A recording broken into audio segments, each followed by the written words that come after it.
Akhatul iman azani Allah, dalam satu kesempatan itu ada sahabat Nabi.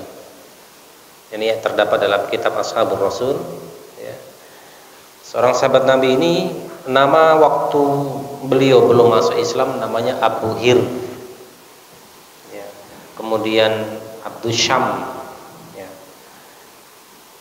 Penyembah matahari namanya. Tapi kemudian beliau punya nama asli Abdurrahman bin Sakhr atau Abdullah bin Sakhr, maaf ya.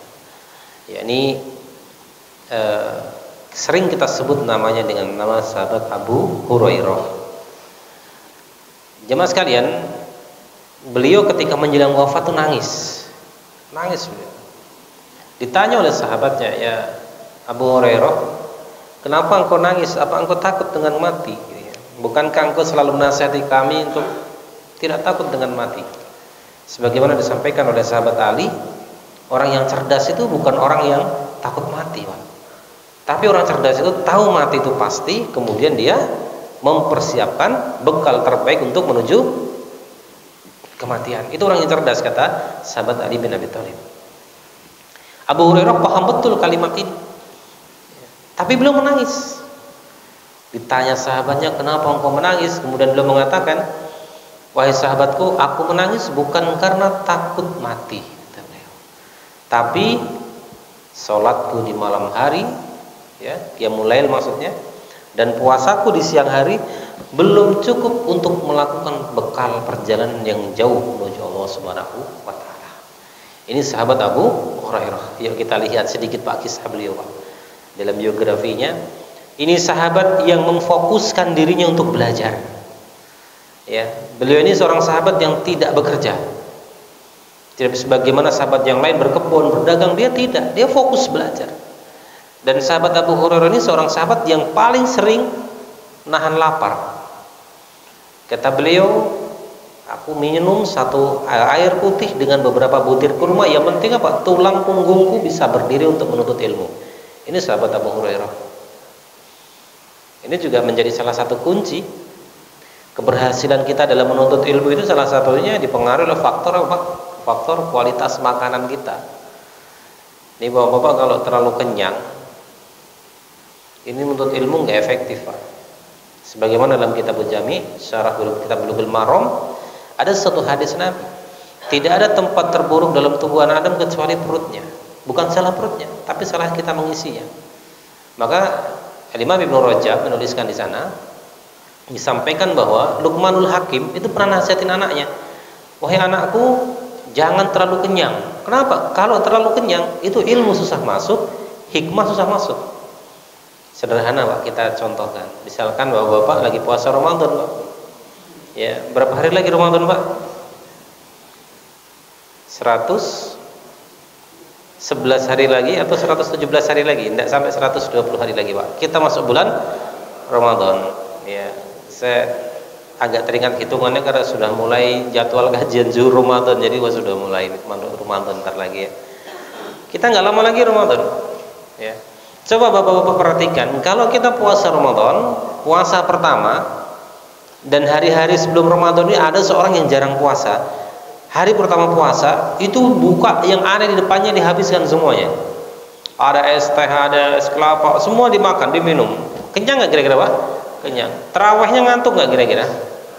Ngantuk, Pak. Ya, dengar imamnya baca Sabbihisma udah, waduh panjang nih.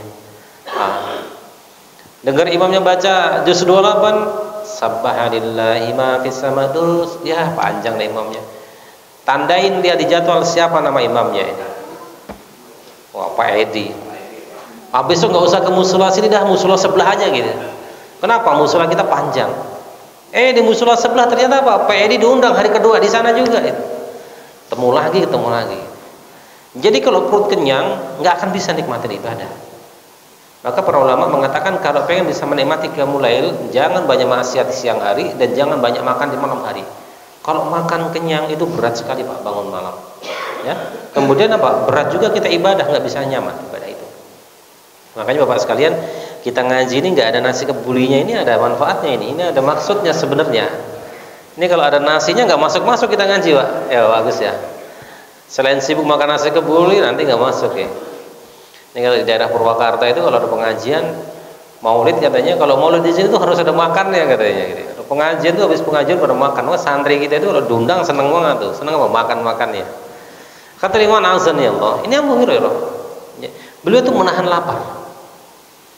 Untuk apa? Untuk menuntut ilmu. Maka ditanya, ya Abu Hurairah, kenapa kok bisa sepaham ini tentang agama? Kata beliau, kalau sahabat yang lain itu belajar dan bekerja, berkebun, saya tidak. Saya fokus belajar. Yang lain berdagang dan menuntut ilmu, saya hanya menuntut ilmu.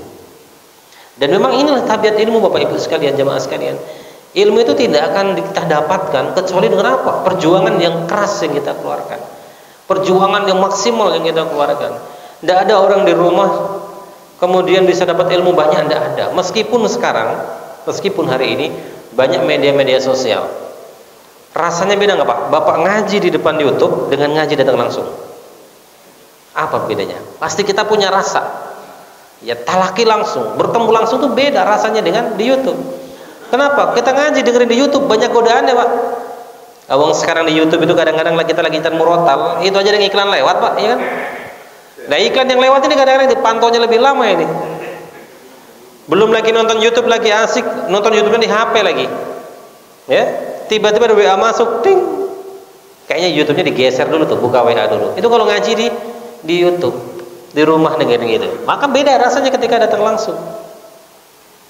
Nah, maka dalam menuntut ilmu itu, orang mendapat ilmu itu perjuangannya harus keras. Gak ada orang yang kemudian di tempat tidur besok paham, gak ada. Maka para ulama itu sampai mereka mengeluarkan apa yang mereka punya untuk urusan ilmu.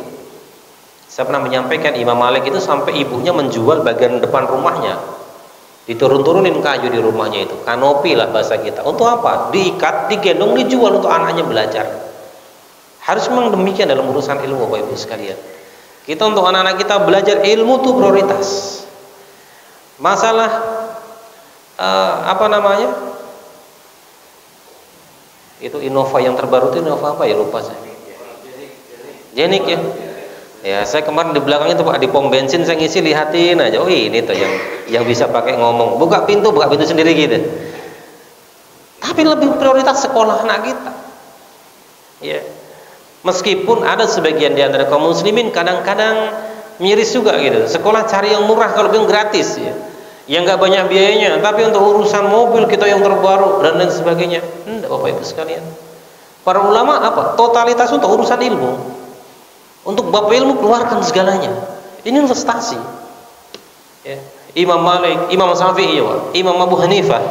Imam Abu Hanifah itu seorang ulama kaya. Suatu saat beliau negor temannya ke masjid menuntut ilmu pakai baju jelek, padahal temannya orang kaya. Kenapa anda ke masjid menuntut ilmu kok bajunya jelek? Biar zuhud. Dimarahin Pak. Apa engkau tidak menunjukkan karunia Allah yang diberikan kepadamu? Maka Abu Hurairah itu pakai baju bagus itu hanya dua momentum, ke masjid, sholat, dan majelis ilmu. Menuntut ilmu itu pakai baju paling bagus. Dan beliau prioritas dalam menuntut ilmu. Maka Bapak Ibu sekalian, kisah para ulama dalam menuntut ilmu ini luar biasa perjuangan mereka.